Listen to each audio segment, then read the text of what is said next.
Salut à tous les rouleurs, nouvelle émission roue libre avec un bilan de la Vuelta. Bah oui, ça y est, c'est fini, le dernier grand tour de l'année est terminé, donc on va en tirer le bilan, savoir ce que Polo et Robin, qui sont actuellement bien évidemment en plateau comme d'habitude au rendez-vous pour vous donner leurs fines analyses. Comment ça va mon Polo? Ça va très bien, écoute, très chaud de parler de cette Vuelta et aussi de beaucoup de choses parce qu'il n'y a pas que la Vuelta dans la vie, il n'y a pas que la Vuelta dans le cyclisme en plus ces derniers temps. Exactement, il y a plein de multisports parce que toi Polo, hier soir tu étais encore à fond sur House of Sport pour le stream, c'est ça? Ouais, c'est ça, je parle un peu de volley notamment. Tu t'arrêtes jamais en fait. Ouais, je suis le préposé volley pour House of Sports. Grand volleyeur Polo, sachez, je l'ai vu sur la plage cet été. Ah, j'aime pas perdre, ouais. Ah ouais, ça il aime pas faire. Limite j'ai laissé gagner parce que... Ah non, j'avais la haine. Non mais on peut dire que le volley est très très bon et si vous avez la chance de regarder, c'est sur une chaîne gratuite en plus, la chaîne L'équipe, donc allez-y, hein. C'est la même chaîne que pour le vélo, donc vous connaissez l'adresse. 3 matchs de l'Euro, 3 victoires en poule. Donc, avec la Bulgarie hier soir. Oui, il y a eu 4 et la Bulgarie. Tout en 3-7. C'est une nouvelle émission ici. Ils ont passé 4 Moi, je sais pas où je suis. Ils ont passé 34 sur le cours en 4 matchs. Donc autant vous dire qu'ils sont en pleine forme. Ça, mon Robin, t'es pas prêt pour parler volley, toi? Moi, je suis prêt. J'ai fait 2 années d'AS volley au lycée, mais ça date un petit peu. Ah, c'était du haut niveau. Ah bah oui. Attention, on est champion académique de basket avec toi. Oui, c'est vrai. Ouais, c'est vrai, exactement. Ouais, bah, on parle de tous les sports décidément dans Rouler. Mais on va surtout évidemment parler vélo parce qu'il s'est passé énormément de choses cette semaine, surtout la Vuelta qui s'est terminée. Donc on va tirer un bilan. Est-ce qu'on a assisté, oui ou non, à une belle Vuelta? C'est une question qui divise. Et après on va faire un focus, pas sur le premier mais sur le deuxième, sur Alejandro Valverde. Pourquoi? Parce qu'il est champion du monde à 39 ans et que deuxième de cette Vuelta, c'est un super résultat. Donc on va essayer de le décortiquer. Il y aura bien évidemment des bonus, mais comme d'habitude, on commence l'émission par des news. C'est parti.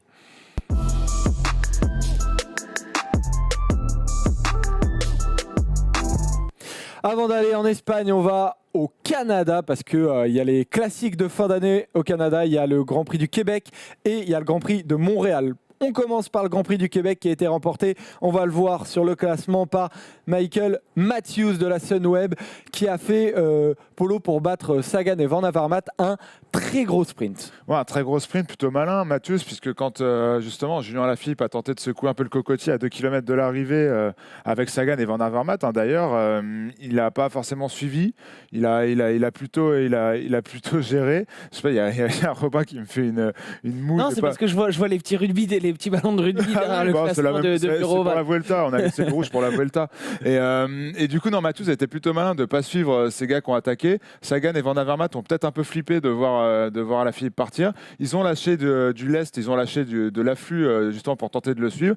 Et c'est peut-être ça qui leur coûte la victoire, sachant que les deux avaient l'air d'être le plus fort, notamment Greg Van Avermaet qui a gagné 2 jours plus tard. Donc c'est malin de la part de Michael Matthews, c'est une très belle victoire. On se demandait un peu où il en était. On se rappelle quand Dumoulin a été forfait pour le Tour de France, lui il savait plus où il en était sur le plan du sprint. Ça y est, il a retrouvé des jambes, c'est rassurant de le voir comme ça. Oui, et puis j'imagine aussi que chez Sunweb, avec le départ acté de Dumoulin maintenant, on se rappelle qu'on a Michael Matthews dans l'équipe et que c'est un mec sur qui on peut miser pour pas mal de courses, que si on peut avoir le maillot de champion du monde l'année prochaine, ce serait pas si mal, et que voilà, on a avec Matthews un des meilleurs sprinteurs du peloton, un des meilleurs coureurs aussi sur les courses d'un jour, donc autant en profiter quoi. Et comme vous le voyez sur la photo, sur la droite ou sur la gauche, ça dépend, mais en tout cas vous voyez surtout Greg Van Avermaet qui est sur le long des balustrades, qui a terminé 3e derrière Peter Sagan de ce Grand Prix du Québec. Derrière, il est parti évidemment pour avoir sa vengeance possible à Montréal, et cette fois à Montréal on va découvrir une photo, le classement comme tu veux mon Tom, qui est aujourd'hui en régie. On va le voir, il va nous mettre l'un des deux et vous voyez, voilà, photo plus classement, que demander de plus. Il a gagné devant Diego Ulissi et devant Garcia Cortina, Polo. Pareil, comme Matthews la veille, un sprint impressionnant là.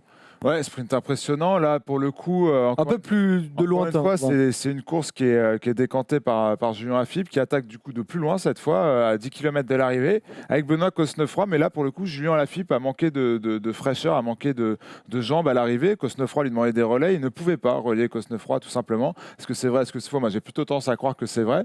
Alaphilippe était trop juste et du coup, ça leur a coûté la victoire. S'il avait pu prendre 1 ou 2 relais de plus, ils auraient peut-être pu aller au bout avec Cosnefroy. Il se ferait prendre sur le faux plat montant à 100 mètres, 100-200 mètres de l'arrivée. Après, c'est un sprint de très costaud et Greg Van Avermaet qui était déjà très fort il y a 2 jours. 2 jours avant plutôt. Et ben là, il gagne. Et attention aussi à Diego Ulissi, notamment pour les championnats du monde. C'est un parcours qu'il aime bien. Il a été très bon à Québec, très bon à Montréal. Faudra avoir un œil sur lui aussi dans 2 semaines. Ça fait du bien à Van Avermaet et ça fait du bien aussi à son équipe, Robin. Oui, et puis en vue des mondiaux, je me rappelle que la semaine dernière, on parlait de la sélection belge. Paul n'était pas ultra enthousiaste à propos de Van Avermaet. Il le voyait faire l'équipier de luxe. Il marque des points malgré tout à 2 semaines de la course en ligne.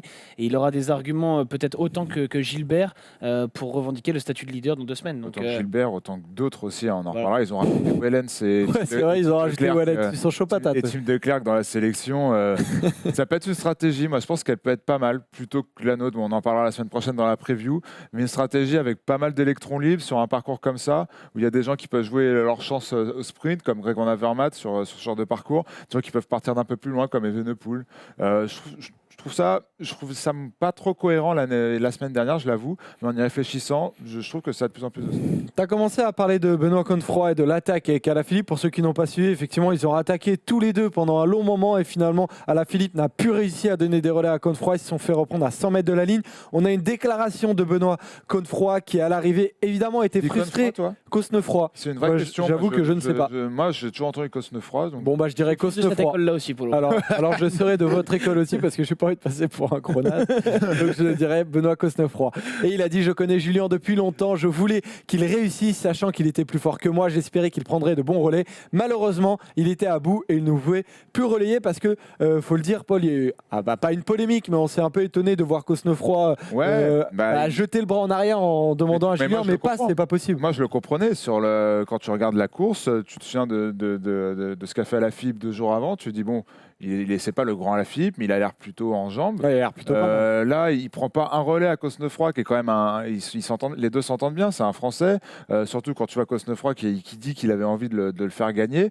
Cosnefroy était un peu surpris, et moi aussi, je l'avoue, je comprenais Cosnefroy. Mais il a montré du caractère en tout cas. Je comprenais Cosnefroy sur le coup, mais après les deux ont discuté et Julien lui a dit qu'il avait tout simplement pas de jambes, et j'ai tendance à le croire. Donc voilà, c'est derrière tout ça. Et puis de toute façon, ils vont se retrouver très rapidement, les deux. Exactement. Et moi, ce que je vois, c'est que Julien Alaphilippe va avoir un très bon équipier pour les championnats du monde, parce que Cosnefroy, c'est peut-être parmi la sélection, parmi les coéquipiers de Julien Alaphilippe, celui qui est le plus en forme. Exactement, parce que pour ceux qui n'ont pas suivi, la Fédération française de cyclisme a communiqué. Il en manquait un seul de coureur pour la sélection de Thomas Vauclair, et c'est Benoît Cosnefroy qui sur ce Grand Prix de Montréal a marqué énormément de points. Et ça y est, ils seront donc 8, on les redit, mais on les redira la semaine prochaine pour la preview. Alaphilippe, Bernard, Cavagna, Galopin, Laporte, Roux et Sénéchal, qui seront donc accompagnés de Benoît Cosnefroy dans ces championnats du monde du Yorkshire. Retenez bien, la semaine prochaine, on fera la preview. On enchaîne avec le Tour de Grande-Bretagne qui a été remporté par Mathieu Van Der Poel. Robin, Mathieu Van Der Poel, c'est simple, 3 victoires sur 8 étapes, premier du classement général. Monstrueux. Franchement, il a dégoûté tout le monde. Faut voir la tête des sprints. Mais on a l'impression qu'il finit en solitaire. On voit les photos, il a fini échappé. Ouais, mais il met des temps, des écarts avec notamment Trentin sur l'avant-dernière étape. Je crois que c'est le plus dégoûté de tous, Matteo Trentin. Et encore, sympa, fair play, qui lui fait un signe, bien joué, tu m'as eu. Oui, c'est vrai, effectivement, on a cette photo d'ailleurs. C'est la 3e photo du diapo, Tom, si tu peux y aller, parce qu'elle est très représentative du respect que peuvent avoir déjà les autres coureurs par rapport à Mathieu Van Der Poel. Et on voit, alors ça monte légèrement, mais les mecs derrière sont loin. Il est parti à 200 mètres, là, Van Der Poel. Et il met tout le monde dans un état pas possible. Et en plus, il a une lucidité, il se retourne, il sait parfaitement où sont ses adversaires. Et je pense que quand il démarre le sprint, il sait qu'il va le gagner, qu'il va aligner tout le monde. Mais voilà, la facilité avec laquelle il a fait ça, ça a marqué les esprits, même si c'est pas là-bas que la concurrence était la plus coriace et qu'il y avait plus de monde sur les classiques canadiennes. Sur le sprint, il y avait des... Je me dis que les véritables concurrents de Van Der Poel qu'il va avoir dans 2 semaines, ils étaient au Canada. Mais malgré tout, il a marqué des points, il s'est mis en confiance et je pense que désormais, si on doit citer un grandissime favori, c'est peut-être même plus Van Der Poel qu'Alaphilippe. Gagner en Angleterre alors que les championnats du monde sont en Angleterre, c'est pas anodin non plus, même si ça peut paraître Il est déjà en Europe, il n'aura pas le décalage horaire, même s'il reste du temps. Il est en Europe, il est sur les terres anglaises, sur le même climat. Écoute, j'ai envie de te dire que c'est quand même bon signe, hein. Plutôt que de perdre, c'est toujours mieux de gagner. Bien vu, ça. Sur les sprints, hein. Bien vu. Ouais, je suis d'accord avec toi. Hein. Ouais, je suis d'accord. Et non, mais pour le coup, je sais plus ce que je voulais dire. Ah bah bravo, Robin. Félicitations. Non, mais Mathieu Van Der Poel, bon, sur les sprints plats, il était quand même dominé, notamment par Groenewegen. Mais on sait que. Et encore, il y en a un, il fait 2. Au championnat du monde, il fait 2. Au championnat du monde, Groenewegen ne sera plus là, je pense, si la course est un peu dure. Ce sera, pour moi, je pense que ça arrivera au sprint dans un groupe de costauds, où on retrouvera des Van Avermaet, on retrouvera des Sagan, des Alaphilippe, et on retrouvera des Van Der Poel. Et à ce petit jeu-là, le meilleur de ces sprinters, à l'heure actuelle, à l'instant T, c'est peut-être Mathieu Van Der Poel. Il y aura bagarre, mais pour moi, c'est encore lui. Donc oui, c'est le grandissime favori pour les championnats du monde. Qui est donc un sprinter tout nouveau, qu'on n'avait jamais vu, qui commence ses sprints à 1,2 km de l'arrivée et qui finit avec 200 mètres d'avance. Et puis Van Der Poel, lui, il s'en fout. Hein. Si Alaphilippe attaque et fout le bazar à 50 km de l'arrivée, il pourra le suivre. Et si ça arrive au sprint avec 50 autres personnes, il pourra la gagne aussi. Il va falloir le manœuvrer, Van Der Poel. Eh ben, j'attends avec impatience vos analyses la semaine prochaine, parce que je sens que vous avez énormément envie d'en parler. Mais avant ça, les gars, il va falloir bien évidemment parler de la Vuelta, parce que ça y est, elle est terminée. Donc on va passer sur notre débat Vuelta. C'est parti.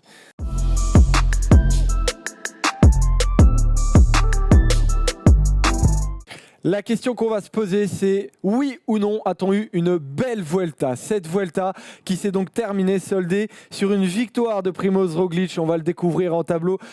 Primoz Roglic qui a gagné cette Vuelta devant Alejandro Valverde et Tadej Pogačar, deux Slovènes sur le podium, les deux Movistar qui se classent 2e et 4e, et par contre Miguel Angel Lopez qui finit 5e à 4,48. Pas de Français dans ce top 10. On voit les 5 derniers noms: Maïka, Kelderman, Frédéric Hagen, qui est un peu la surprise présente dans ce top 10, et Soler, qui avait mal commencé cette Vuelta, qui la termine bien, qui termine 9e quand même, et Mikel Nieve. Voilà, on a passé en revue les membres du top 10, parce que c'est quand même faire un top 10, il faut quand même le souligner. Et la question qu'on se pose, nous, c'est: a-t-on assisté à une belle Vuelta? Et la première question à se poser dans ce débat-là, c'est: est-ce que le vainqueur est beau, les gars? Robin, est-ce qu'il t'a fait kiffer, toi, déjà, Primoz Roglic? Si on prend Primoz Roglic tout seul, oui, moi, Primoz Roglic a répondu à mes attentes. Et surtout, il a gagné son étape, il a gagné le contre-la-montre. En montagne, il était un des plus forts. J'ai pas l'impression qu'on a un vainqueur au rabais. Le mec qui a gagné la Vuelta, c'était le plus fort dans tous les domaines pendant 3 semaines.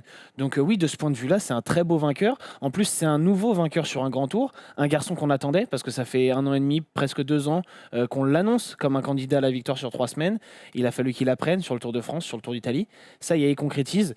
Il prend rendez-vous aussi pour l'avenir, parce qu'on en parle beaucoup comme d'un concurrent de l'équipe Ineos, parce que c'est un rouleur grimpeur comme Dumoulin, comme Froome, comme Thomas. Donc oui, pour moi, on a un beau vainqueur, et on a eu d'ailleurs une belle Vuelta sur une bonne partie de la Vuelta. Beau vainqueur, Polo, ou pas? Ouais, Roglic, beau vainqueur, mais peut-être l'un des seuls vraiment à son niveau aussi. Valverde aussi, mais c'est différent. J'ai l'impression tout le podium. Il était sur une course un peu parallèle du fait déjà de sa saison très longue, on en reparlera tout à l'heure, de sa saison très longue et de son âge. Roglic, tu l'as très bien dit, il a été parfait. Son gros rendez-vous, c'était le contre-la-montre. Il a été intraitable sur cette étape. Après en montagne, il a eu qu'à suivre au final. Mais il a lâché les autres régulièrement. Il a lâché les autres, notamment là, les matchs Choukos qui me reviennent en tête, là où il a fait de gros écarts, notamment avec Pogačar. Et puis même sur cette première semaine, avant le contre-la-montre, où il a réussi à prendre du temps sur ses adversaires, régulièrement, des petites secondes par-ci par-là, sur les Lopez, sur les Valverde, sur les Quintana. Donc non, c'est un tour parfait pour Primoz Roglic, qui a très bien appris et de son Tour de France l'an dernier et surtout de son Giro raté de cette saison. On l'avait tous les demi comme favori. Je crois que c'est l'une des premières fois où vraiment notre favori ne se rate pas. Mais il faudra aussi qu'on en vienne aussi à l'adversité, parce qu'il n'en a pas eu du tout en fait dans ce Tour de... Déjà, il n'en a pas eu du tout, mais toi, Polo, je sens bien que vous notez la superbe maîtrise tactique déjà de Primoz Roglic, plus sa forme physique. Mais est-ce que réellement, il vous a fait lever de votre canapé, Primoz Roglic, oui ou non? Roglic particulièrement, peut-être pas, mais en tout cas, on a eu une Vuelta qui, pendant 12-13 jours, a été quand même très indécise, même jusqu'au contre-la-montre, parce qu'avant le contre-la-montre, je rappelle que Primoz Roglic n'est pas en rouge. Donc il doit récupérer ce qu'on lui annonce, ce qu'on lui promet. Il le fait, c'est très bien. Mais ensuite, on a quand même des grosses étapes de montagne sur toute la deuxième semaine où on ne sait pas encore comment il va réagir.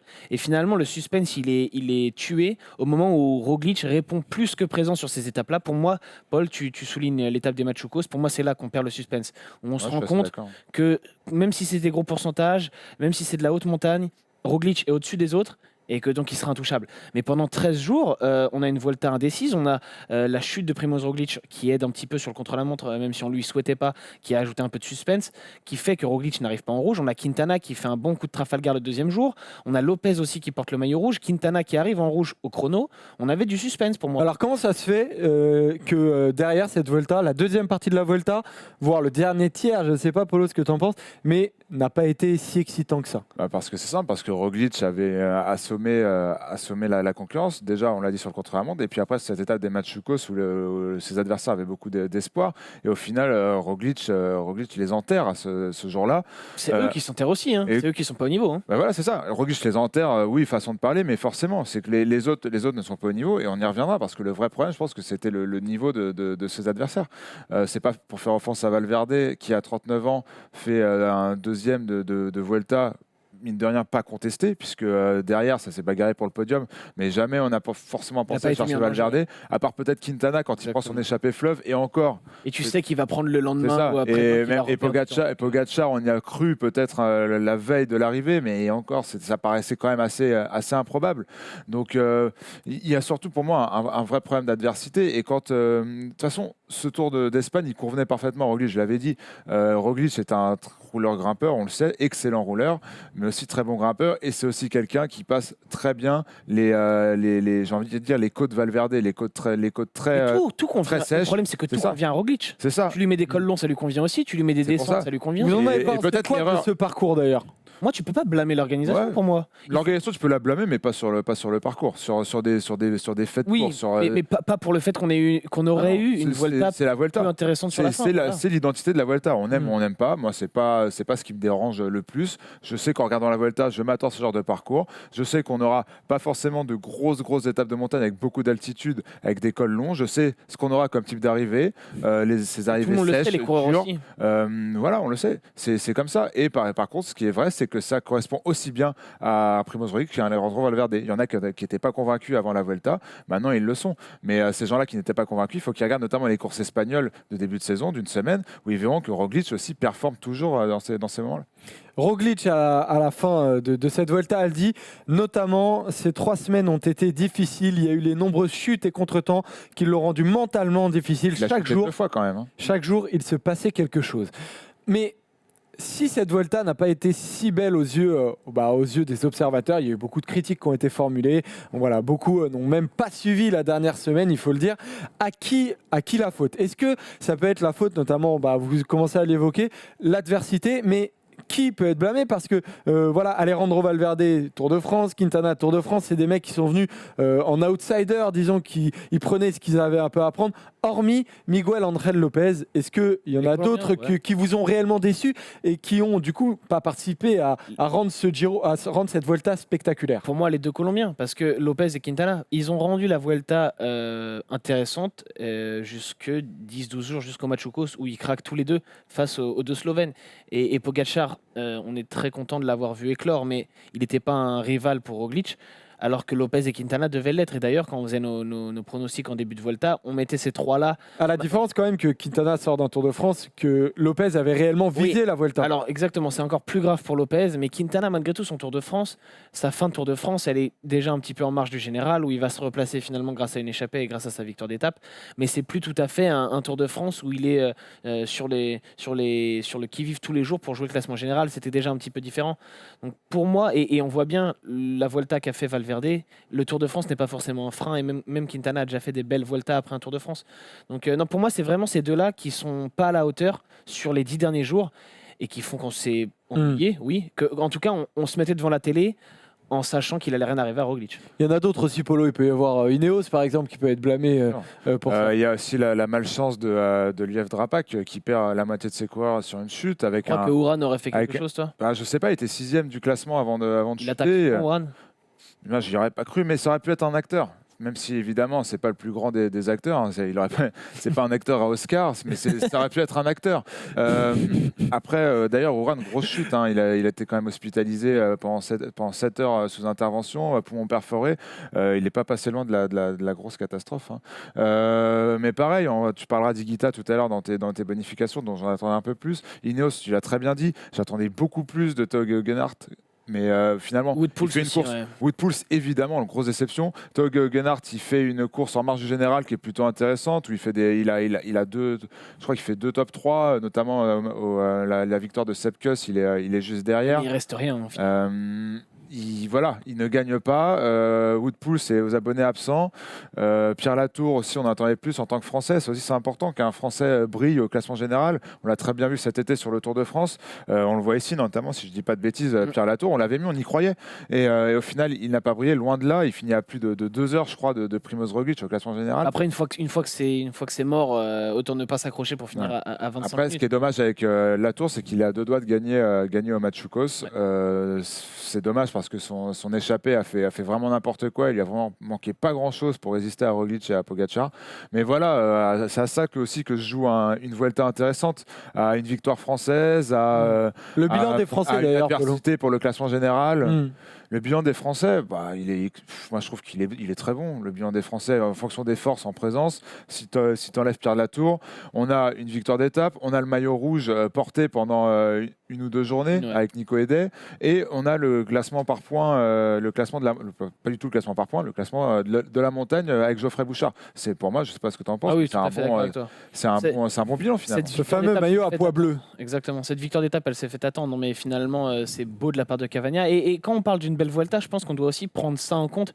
C'est que ça avait été tracé de sorte que la 3e semaine n'était pas ahurissante comme elle peut l'être d'habitude, même sur le Tour de France ou sur le Giro, où on a tendance à concentrer les difficultés sur cette dernière semaine.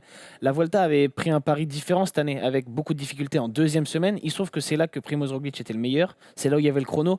Et donc, en fait, en fin de 2e semaine, tout était assommé. En fait, la semaine dernière, quand on faisait l'émission, Roglic avait déjà une avance monstrueuse et il restait que 2 étapes de montagne. C'est pour ça que ça s'est joué assez tôt. Alors que si on avait mis énormément de difficultés en 3e semaine, peut-être que tout le monde aurait été plus tâtonnant sur la 2e semaine, serait arrivé avec des écarts plus faibles sur les dernières étapes, tout le monde y aurait trouvé son compte, mais ça aurait été un petit peu truqué, un petit peu biaisé, alors que là, voilà, il faut aussi souligner que la Vuelta a fait un pari différent qui pour moi a fonctionné, parce que les étapes de la dernière semaine, même s'il n'y avait plus trop de suspense pour Maillot Rouge, on a eu de très belles étapes. Je me rappelle des 2 victoires de Philippe Gilbert qui sont de belles victoires, celle de Rémi Cavagna La Quick aussi. Step est une des grandes satisfactions de cette Vuelta. Comme souvent sur les étapes, ils font souvent une razzia. Il y avait eu Matteo Trentin à l'époque. Cette année, il y avait Jacobsen aussi qui a gagné 2 sprints. Donc ouais, ils ont de quoi être Jacobsen, 2 fois Gilbert. Et Cavagna, aussi, exactement. Cavagna. James Knox aussi qui a été bien présent. Et puis l'étape où ils sont tous devant qui était assez impressionnante. Donc oui, ils ont fait une belle Vuelta et on ne peut pas se focaliser uniquement sur le classement général pour dire que ce n'était pas une belle Vuelta. Surtout que ce classement général, s'il a manqué de suspense, c'est la faute des adversaires, et tu le dis très bien, Polo. Ils se font tous battre, sauf Roglic, par Valverde, 39 ans, et ça doit aussi un peu les remettre en question. Bien sûr. Et c'est intéressant ce que tu dis sur les étapes pas forcément de montagne, parce que le vrai spectacle de cette Vuelta, et finalement, si j'entends des gens dire que on s'est un peu vexé sur la Vuelta, c'est que ces gens n'ont pas regardé toutes les étapes, puisque les belles étapes, finalement, c'était pas forcément la bagarre entre les favoris. Notamment les étapes de bordure. Les étapes de bordure, ça a commencé à la 4e étape de Quintana. Ouais, c'est ça. La 19e étape, voilà, où Rémi Cavagna gagne, il part à 25 km de l'arrivée. On parlait de la polémique, est-ce qu'il fallait attendre ou pas, mais le fait est que devant la télé, on voulait savoir si la Vuelta allait basculer. Non, mais c'est ça. Et ça, par contre, on pourra en reparler. Ça pourrait faire l'objet d'un bon débat plus tard, de savoir s'il fallait, si dans ces cas-là, il faut attendre ou pas. On aurait pu en parler cette semaine, mais bon, c'était un fait de course. Il s'est passé plein de trucs. La 2e étape de Quintana, les victoires de Gilbert, la victoire de Cavagna, c'est. Alors, sur les étapes de plaine, il y en a beaucoup qui ont un goût amer de spectacle. Il n'y a pas eu beaucoup de Pourquoi les gens ont un goût amer alors ? Fait chier. Parce que la Vuelta aussi souffre aussi de cette image, d'une organisation qui est mauvaise, pas forcément sur le tracé, mais sur tout ce qui est, on l'a bien vu, déjà rien que sur le contre-la-montre par équipe la première journée, où il y a une piscine gonflable qui explose et qui mouille la route, qui fait chuter 3 équipes. C'est honteux, mais ça rend pas moins intéressant la course. Non, mais je sais pas si ça participe à l'intérêt de la course. Pour moi, c'est plus une question de de sécurité. C'est comme la flaque d'huile sur une des arrivées. Je ne sais plus qui gagne. Oui. Il me semble que c'est la victoire de Gilbert, la première victoire de Gilbert. Énorme flaque d'huile à 200 mètres de l'arrivée. Dernier virage. Puis il y a ce côté aussi, beaucoup d'autoroutes, très peu de monde au bord des routes, très peu de ferveur au final, sauf dans les J'ai l'impression que cols. c'est surtout ça aussi qui C'est, participe à rendre la Il y Vuelta a un peu toute moins une image- Il y a excitante. toute une image autour, mais pour ce qui est du parcours, pour moi, il y a rien. On l'a bien dit au début, il n'y a rien à se reprocher. Peut-être aussi un problème au niveau de la start list aussi. Oui, moi je pense que c'est ça. Les gens... On a un beau top 4, le top 4 qu'on attendait. Mais après, je suis désolé, on peut pas avoir un Hagen dans le classement. On peut pas avoir un Machka aussi haut, C'est même toujours si sur Maika est un le très cas beau sur la coureur. Vuelta, hein. Même un Kelderman qu'on a pu mettre un coup de pédale cette saison, sans faire offense à Kelderman aussi, qui est un excellent coureur. Mais voilà, c'est souvent le cas sur la Vuelta. C'est juste un peu dommage. Je pense qu'il pâtisse de ça aussi. Le problème Personne aussi, ne fait de la Vuelta son objectif en début Exactement. de saison. C'est ça aussi. Et le problème aussi, c'est qu'on a beaucoup d'observateurs qui ont vibré au mois de juillet, qui auraient envie de retrouver les mêmes hommes. Et il n'y en a aucun qui est là à la Volta. Alaphilippe et Pinot sont pas là, même Bernal n'est pas là, Thomas n'est pas là, Kruijswijk était là en début, mais bon, déjà, c'est pas lui qui a fait vibrer sur le Tour de France. On Et il n'est a pas là, abandonné. Dumoulin n'est pas là. Voilà, et finalement, il manque tous ces gens-là. Et si on pense même au Giro ces dernières années, depuis 3 ans, oui, tout le monde s'est passionné pour le Giro, mais la présence de Thibaut Pinot y était pour beaucoup quand même. Et là, si on remonte un peu plus loin, les années où Ejdal gagne le Giro, par exemple, on a un super Giro avec une énorme bataille avec Joaquim Rodriguez, mais est-ce qu'il y avait beaucoup de monde pour se passionner pour ce Giro, sachant qu'il n'y avait pas de Français et que Ejdal Rodriguez, c'était quand même pas une bagarre entre les deux, c'était pas non plus Contador Nibali ou Contador Froome. On pouvait faire les mêmes critiques au Giro il y a quelques temps et ça dépendra toujours beaucoup de la start list. Roglic n'est pas le mec le plus charismatique ou en tout cas celui qu'on a le plus envie de suivre. Quintana et Valverde, on les connaît depuis tellement longtemps et ils ont tellement frustré les observateurs qu'il y a une part aussi on en a marre de les voir et Lopez a pas fait le spectacle qu'on attendait. Voilà, Pogacar c'est une belle révélation mais on regarde pas la Volta pour lui. On a les 5 qui ont fait la course et c'est pas des mecs forcément, c'est pas ceux pour qui on se lève de notre canapé. Puis il y a aussi ce côté, tu parlais du Giro 2012. C'est 2012 quand C'est 2011 ou 2012, j'ai un doute, mais je crois que c'est 2012.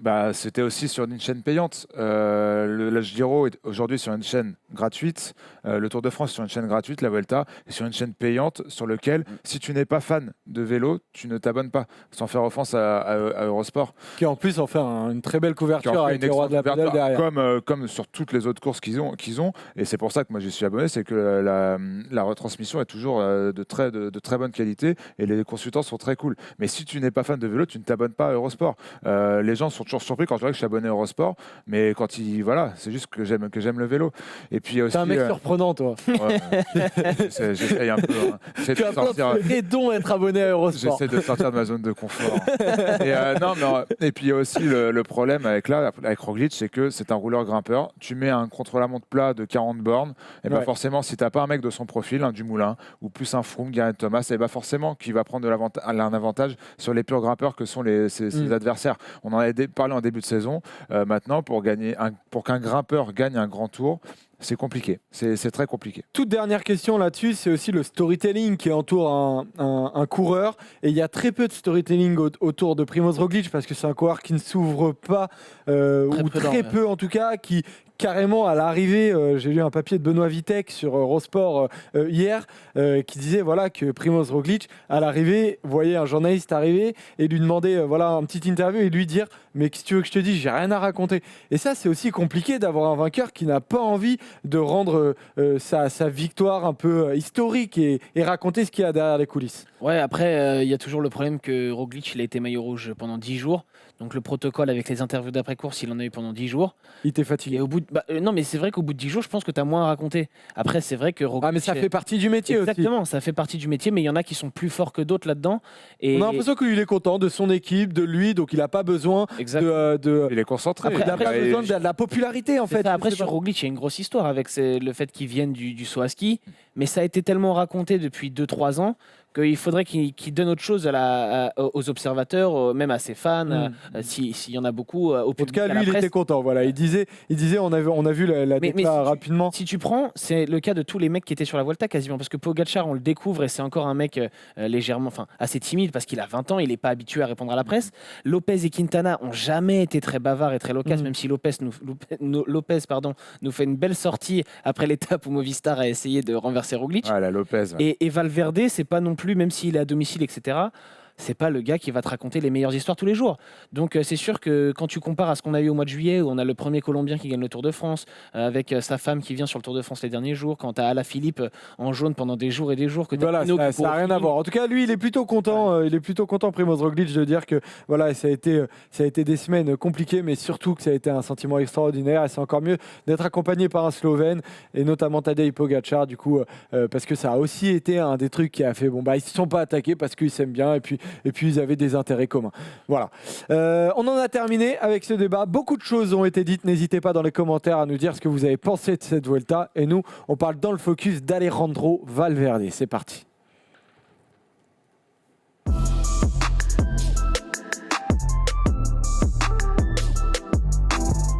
Alejandro Valverde qui a donc terminé à 39 ans, deuxième du Tour d'Espagne. Et on va voir sur ce tableau pour voir qu'il a terminé à 2,33 de Primoz Roglic. Donc certes, il était loin du premier, mais il a été le meilleur, Robin, des outsiders. Ouais, des outsiders, des autres favoris. Ouais, c'est ça.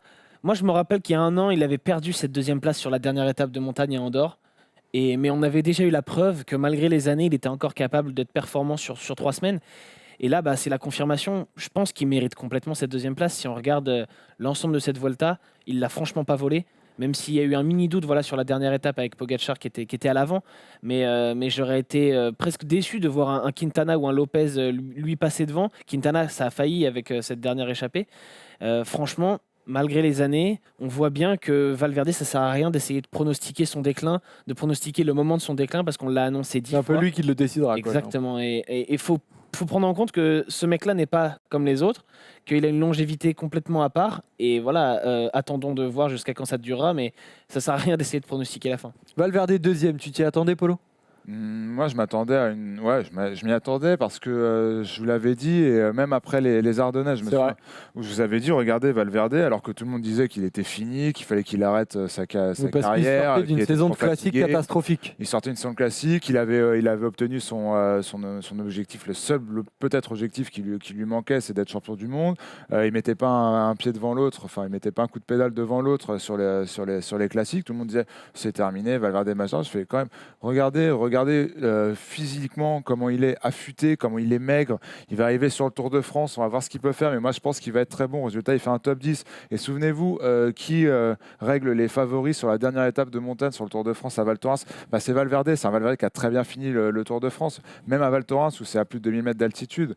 Forcément, quand il est sur ce Tour d'Espagne, moi j'avais aucun doute sur le fait qu'il serait un concurrent au moins au podium. Et le fait est que même si j'imaginais Miguel Ángel Lopez et Quintana à plus haut niveau, lui Valverde il a été au sien, et voilà, face à une adversité qui était très faible, il faut le dire, Valverde a tiré les marrons du feu. Il va chercher une très belle deuxième place, un nouveau podium sur la Vuelta. On se regarde le palmarès, les grandes lignes en tout cas du palmarès de Alejandro Valverde, parce qu'on pourrait en parler pendant 10 minutes de ce palmarès, mais on vous a choisi. Polo a fait un tableau avec les grandes lignes de son palmarès. 127 victoires, un grand tour, donc la Vuelta 2009. 11 classiques, donc 4 Liège-Bastogne-Liège et 5 Flèches Wallonnes. 4 étapes du Tour de France. Sébastien, oui. 12 étapes de la Vuelta, champion du monde 2018. 6 podiums. Monstrueux. En plus de sa victoire d'étape, 6 podiums sur la Vuelta. Et on pourrait aussi s'amuser, je ne l'ai pas fait, à compter les podiums sur les championnats du monde. Je crois qu'il y en a 5 ou 6 aussi. Donc une régularité. Quand on se rappelle, le premier podium de Valverde sur la Vuelta, c'est 2003. C'était il y a 16 ans. Sa victoire, c'était il y a 10 ans. Voilà. Donc de voir qu'il est encore là après toutes ces années, c'est impressionnant. Franchement, oui, ça force le respect, même si c'est un mec qui a toujours été clivant parce qu'il y a eu cette suspension pour dopage. Il y a eu cette affaire Puerto par laquelle il a été touché.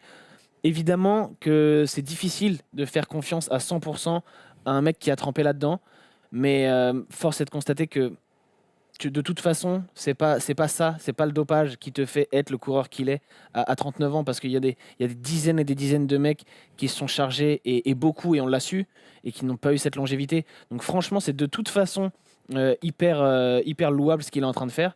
Et Puis mentalement, il faut en avoir envie en plus de Ouais, continuer, exactement. de continuer, de c'est sûrement le continuer. plus dur, parce que c'est justement, ça fait 20 ans qu'il est, quasiment 20 ans que tous les ans il repart au charbon pour se relancer dans une saison, redisputer des grands tours. Le nombre de grands tours qu'il dispute, c'est hallucinant. Le nombre de grandes courses qu'il dispute, c'est hallucinant aussi. Et je pense on adapte aussi ses qualités avec l'âge, parce que il est sans doute moins apte aujourd'hui à performer sur les courses d'un jour, sur les classiques, où il faut plus de vélocité peut-être, et il fait plus le poids face à un Julien Lafilippe notamment.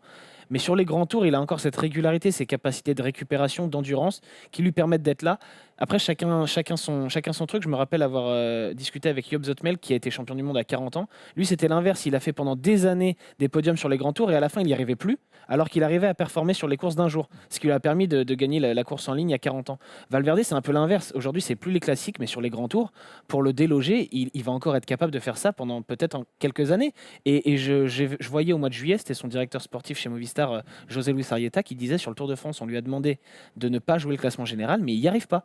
Il est naturellement bien placé, du coup il se retrouve au bout de 10 jours sans faire exprès dans le top 10, et après là, il ne peut pas se mettre sur le bord de la route et laisser filer 5 minutes. C'est vrai qu'il a une espèce de fraîcheur encore et encore, Alejandro Valverde. Et quand il dit c'est quelque chose de génial 16 ans après mon premier podium, ça fait beaucoup d'années à se battre au plus haut niveau. Et cette fois, je suis deuxième du général, donc je suis très content, Polo. C'est étonnant de voir un mec qui a autant envie, qui a toujours aussi faim, quoi, après 16 années, après son premier podium. Ouais, c'est un passionné. Et puis de toute façon, cette année, il se devait de faire une belle saison. Et moi, c'était ça qui m'inquiétait aussi. C'est que son début de saison, où dès les premières courses en Espagne chez lui, à Murcie, Communauté de Valence, etc., des courses qu'il avait l'habitude de gagner, même en Catalogne, et bah, il met pas un pied devant l'autre. Et tu dis, oula, est-ce qu'on va avoir un champion du monde au rabais cette saison? Tu regardes les Ardennaises, il passe à côté. J'étais inquiet. Après, il fait un beau Tour de France où il monte le maillot. Il fait un beau Tour des Flandres aussi, mine de rien. Oui. Un Tour des Flandres intéressant La pour dernière quelqu'un fois qui n'a qu'un pas mec- l'habitude des La Flandriennes. dernière fois qu'un mec a fait top 10 Tour des Flandres et podium de la Vuelta, ça doit remonter, hein. Ouais, voilà, rien que ça. Et voilà, après cette belle Vuelta qui met un point d'honneur à cette saison, parce que je pense qu'il n'aura aucune chance sur les championnats du monde à venir. Mine de rien, c'était la question qu'on avait posée, Joseph. Je te la vole un peu. Est-ce que c'était un beau champion du On a monde? son tableau récapitulatif d'ailleurs pour commencer par ça, pour savoir si oui ou non Alejandro Valverde est un beau champion du monde. On va voir le tableau récapitulatif cette saison, du nombre de kilomètres qu'il a fait, du nombre de courses qu'il a faites et du nombre de victoires surtout. Plus de près de 13 000 kilomètres, 80 jours de course, monstrueux déjà. Oui, hein. Et 5 victoires surtout. Et ça, Polo, c'est un nombre élevé. C'est un nombre élevé parce que tous les le champion du monde ne gagne pas C'est autant. un nombre élevé si tu le compares à celui de Romain Bardet, ça c'est sûr. Mais Non, quand je le compare par exemple à Rui Costa, à Michel Kwiatkowski, à ces champions du monde-là qui sont plus dans son profil que des champions du monde comme Sagan, Cavendish, qui ont, disons-le, qui avaient Plus sprinter, oui. plus sprinter et donc plus d'opportunités. C'est dur d'avoir 5 victoires d'étape quand on est allé en Mais pour Valverde, c'est pas beaucoup en fait. pour Valverde, c'est pas beaucoup. Et puis surtout, il y a une étape de l'UAE Tour aussi qui est une belle étape, mais ça reste le tour de début de saison un peu spécial parce que les pics de forme ne sont pas les mêmes pour tout le monde. La route Occitanie, il était seul au monde. Le championnat d'Espagne sur route, une très belle victoire. Et c'est cette 7e étape de la Vuelta qui lui était promise à Mar de la Costa, je crois. Mas de la Costa, ouais. Mas de la Costa. Non, j'ai envie de te dire, c'est pas par rapport à Valverde. Par rapport à ce que Valverde nous propose depuis des années, c'est pas la folie. Mais avec ce maillot de champion du monde sur les épaules et la pression que ça amène, moi je trouve que c'est une belle saison. Pour un coureur, vous savez que c'est loin d'être mon préféré. Il faut savoir rendre à César ce qui appartient à César. Alejandro Valverde a fait une belle saison et avec cette très belle Vuelta en apothéose. Et surtout, il y a souvent eu une malédiction entre guillemets du champion du monde, qui a été stoppée, je pense, avec Sagan.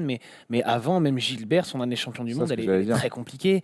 Evans, son année champion du monde, elle est très compliquée. Balan aussi. Oui, voilà, Et c'est tous ces en mecs-là- regardant en fait dans le passé, on se Voilà. rend compte que les champions Costa, du t'en monde parlais. ne sont pas très performants, Mm. hormis évidemment Cavendish qui avait plus de 12 victoires sur l'année d'après. Il gagne encore, 3 étapes du Tour de France, Ouais. 3 étapes du Giro Et- avec le chemin de champion du monde. Exactement, et Cavendish était chez Sky, c'était pas une année facile pour lui.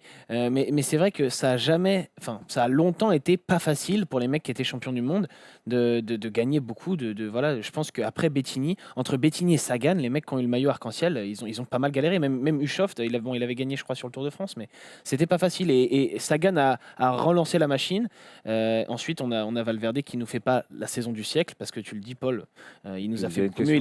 Il nous a profil aussi. Voilà, même Valverde nous a fait des saisons à 12 victoires où dans le tas il y avait Liège et la Flèche Wallonne, c'est pas pareil. Mais malgré tout, à 39 ans, je pense qu'on peut dire que c'est une belle saison. Ouais. Inépuisable Alejandro Valverde, dites-nous dans les commentaires si vous, oui ou non, il vous fait encore kiffer, si vous admirez tout simplement sa longévité ou pas. Vous avez tout à fait le droit de dire que vous avez envie de le voir un peu rentrer chez lui et ne plus jamais le voir. C'est votre avis et vous avez le droit de l'avoir. Dites-nous dans les commentaires. On en a terminé avec ce focus, les gars ? Tout à fait, Joseph. Je crois, c'est toi qui décide. Hein. Voilà, bon non, mais si vous avez un truc à raconter, voilà, moi je ne suis pas dans la sauce. Pour ajouter, Robin l'a un peu dit, il y aura toujours cet astérix après, à côté de toutes ces victoires, parce qu'il a été quand même pris par l'affaire Puerto, suspendu 2 ans. Il revient il revient plus fort, mine de rien, qu'avant sa suspension. Alors on pourra me dire ce qu'on veut, machin. Moi, ça me fait penser aux coureurs, aux sprinters américains qui reviennent plus fort. Je pense à Gatlin notamment.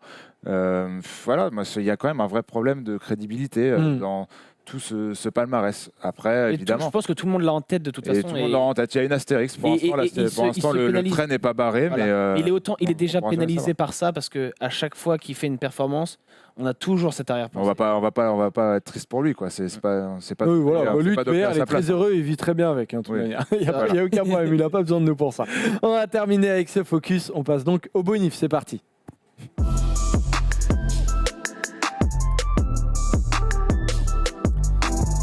La première bonification, elle concerne un tout jeune coureur. Polo a un peu dévoilé tout à l'heure. Ah bah oui, il a complètement spoilé. Robin qui veut parler de Sergio Higuita. Il a laissé aucun suspense. Ouais, je voulais parler de Higuita, qui est le Colombien qui m'a fait la meilleure impression sur cette Volta. Même si Paul a raison, on pouvait en attendre un peu plus, surtout sur le classement général.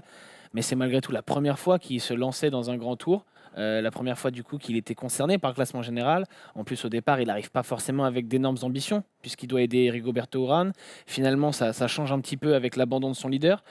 Je trouve qu'il fait une belle Volta. C'est difficile de lui en demander plus. Évidemment qu'un top 10, ça aurait été magnifique. Il fait 14e au final. Il a pris des gros éclats sur certaines étapes. Il en gagne une. Je ne sais plus où, j'ai oublié la ville. Mais donc sur cette 3e semaine, il gagne une étape. Il gagne une belle étape.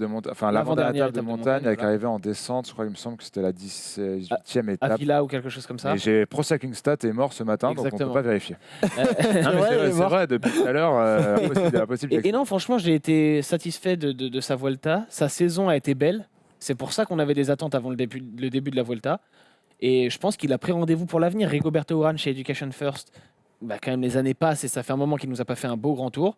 Donc je pense qu'on va pas tarder à voir Higuita avec les clés du camion sur 3 semaines, peut-être sur le Giro ou sur la Volta l'année prochaine. On va voir ce que fait Ravi Martinez, le développement de Ravi Martinez qui est un peu coincé. Felipe Martinez. Ravi Martinez, Felipe Martinez. Ouais. Ravi Martinez, il joue au Bayern Munich.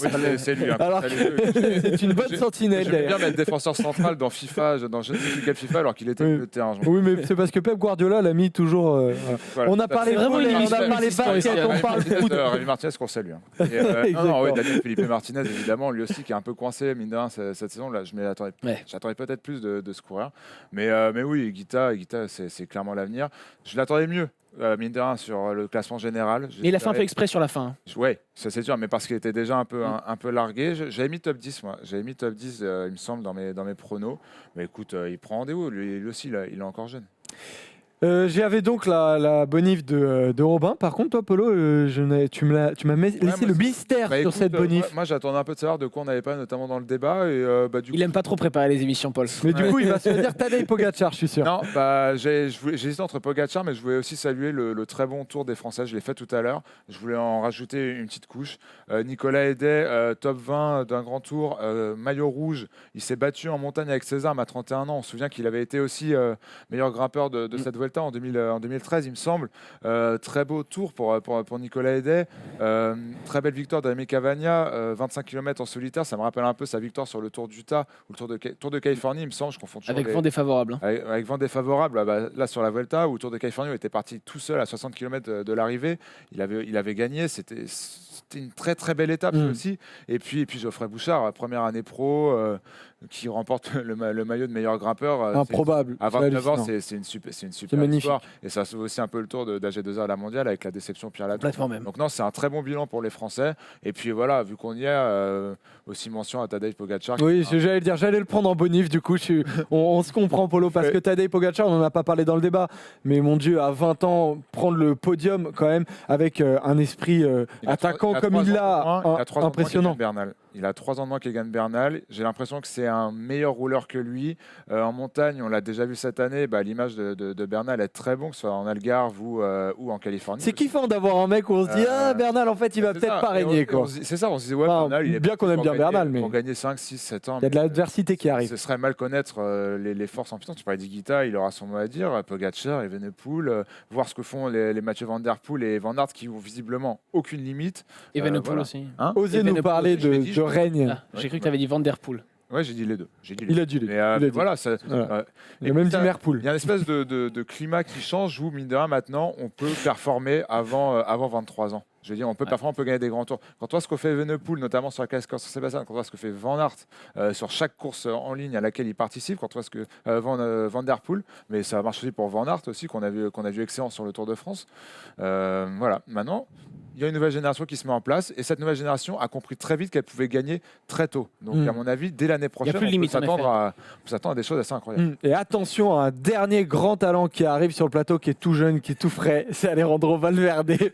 J'ai cru que tu allais nous dire Van Garderen. Grand espoir. Non, faut pas déconner. Alors, on a terminé avec ces bonifs, les rouleurs. On va donc passer à la dernière partie de l'émission, au quiz. C'est parti.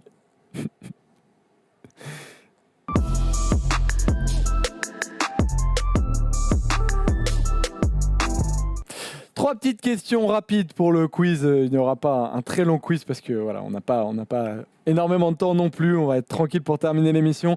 Première question. Alors c'est assez technique. Ouais. C'est sur le vainqueur de la Vuelta et sur Tadej Pogacar. Ils ont un point commun familial. Quel est-il? C'est vrai? Oh, alors là. Ah si, c'est genre c'est un membre de la famille de Roglic qui a repéré Pogacar. Un truc comme ça. Alors ça il y a ça déjà, mais tu nous l'avais raconté. C'est pas un lien familial, ça. Ça c'est pas un lien familial. Oh. Non. Ah bah non. Non, mais il y a une petite Ouais, ils ont eu histoire la même entre les petite deux. famille. Alors, ils plus sont- qu'un lien familial, il y a une petite histoire entre les deux. Ils ont eu les mêmes beaux-parents. Ils n'ont pas les mêmes. En fait, ils n'ont pas de lien de parenté. Mais il y a une Pogacar petite sort histoire. avec la sœur de Roglic. Non, Non. Ah, c'est un Non. truc dans le genre. c'est un truc dans le Avec genre. la mais cousine c'est- de En fait, si l'un de vous deux le savait, il aurait eu le point. Oui. Mais ça va être impossible à trouver. Donc je vous Dis-nous. le dis, c'est juste que Primoz Roglic a grandi dans une ville qui s'appelle Ljubljana. Triomphe-Villeux, voilà, où la mère de Pogacar était enseignante. Ah, genre, il l'a eu comme prof? Voilà. Et c'est quoi le lien familial? Bah, c'est un lien familial entre la mère de Pogacar et Primoz Roglic. Donc voilà, tout simplement. Mais Si tu le pourquoi savais, tu me l'aurais dit. Mais le lien familial, c'est quoi? Mais c'est pour ça que je l'ai expliqué, c'est pas Et un après, lien il de a dit- parenté. Un lien familial, il n'y a aucun lien familial Ah, dans il y a ton un histoire. lien Jeff, c'est entre catastrophique. les familles, Paul. Oui, oui, Il y a un lien entre les familles. oui, d'accord. C'est une Donc, belle voilà, anecdote, on dira. ouais, voilà, c'est Voilà. juste une anecdote. Voilà, Question, les mais rouleurs mais c'est pourront pas la réponse, Polo, c'est pas les grave. rouleurs pourront briller en société. Exactement. Mais exactement, c'est exact. C'est pour ça les quiz de toute manière. hein. J'ai hâte de Non, faire quoi. un carton en soirée avec ça. Deuxième petite question et après on finira par un qui suis-je. Qui a terminé deuxième derrière Alejandro Valverde quand il gagne la Samuel Vuelta? Sanchez. Samuel Sanchez. Je Bravo. l'ai vite. C'était très très solide. Troisième. Oui. Troisième. Tu me demandes. En 2009, Ça, c'est dur. Moreno. Non. Evans. Cadel Evans. Solide. Bravo, bravo. Bien, rien à dire, solide. Je vous fais un petit qui suis-je. Allez, Ça fait donc 2-0 pour Robin. Comment ça, 2-0 1-0? tant qu'il est, il vaut 3, le qui suit. Samuel Sanchez et Cadel Evans, Polo. Ok, ok. T'avais donné une chance de T'es de recoller mauvaise avant le. foi aujourd'hui. Ouais, hein. non, Ah, non, mais c'est très bien, c'est très bien. J'aime bien Change les règles, écoute. cette De toute rage façon, que tu as en toi. je vais essayer de gagner le qui suis-je pour laver l'affront. Je suis un coureur né le 15 juillet 1989. J'ai donc 30 ans depuis le 15 juillet dernier. C'est sympa de faire les calculs pour Paul. Ouais, merci. Je suis un puncher capable de bien sprinter depuis la fin de ma carrière. La fin de ta carrière. Je suis un Italien. Colbrelli. Ce n'est Colbrelli. En 2010, Ulissi ma première... Oh, bien joué. Diogo Ulissi, bravo Polo. En plus, j'avais les Première deux en équipe tête. professionnelle, la Lampré, et qui a signé donc à UAE en 2017. Ah, je suis content là. Il fallait que je gagne. J'étais pas content depuis ce début de quiz. Là, je suis très content. Quand tu gagnes à la fin, tu vas me dire que mes questions sont bien, sont bonnes, c'est c'est le ça? podium d'une classique canadienne, c'est pour ça qu'il Ouais, clairement. Il y a Moi, je toujours pensais, des petits indices. je pensais à Mesgetch au début, avant que tu dises italien. Non, c'est pas lui. C'est pas lui. Mais je suis très Mais ça content, te fait écoute, gagner. très content. Bah oui, Très t'es plus content. content au début qu'à la fin, on le sent bien. Ouais, j'ai passé une bonne journée là, tu vois. Ouais. J'ai bien niqué Robin, au quiz, je suis très content. Ça fait toujours plaisir. Ça commence bien la journée. Merci Robin quand même. Merci à toi, Joseph. Merci mon Merci Polo. Jo, t'as Je été remercie excellent. pas Polo aujourd'hui. Et on se retrouve dans la bonne humeur la semaine prochaine, les rouleurs. Preview des championnats du monde, on a 1000 trucs à dire. Ça fait 2 semaines qu'on se retient de parler Ouais, j'ai de bien tout ça. senti, oui. Ouais, parce que bon, la Vuelta, on va pas vous mentir, maintenant que c'est terminé, que vous êtes allé au bout de l'émission, Polo, il et en peut on vous plus. remercie. Voilà, il y a eu des belles choses, mais ça manque quand même de saveur par rapport au Giro Je sais, autour mais de. il y en aura sur les autour championnats de du France. monde parce qu'il y aura du bon monde, mais on en parle la semaine prochaine. Allez, ciao les rouleurs. Bisous. Salut les gars. Salut.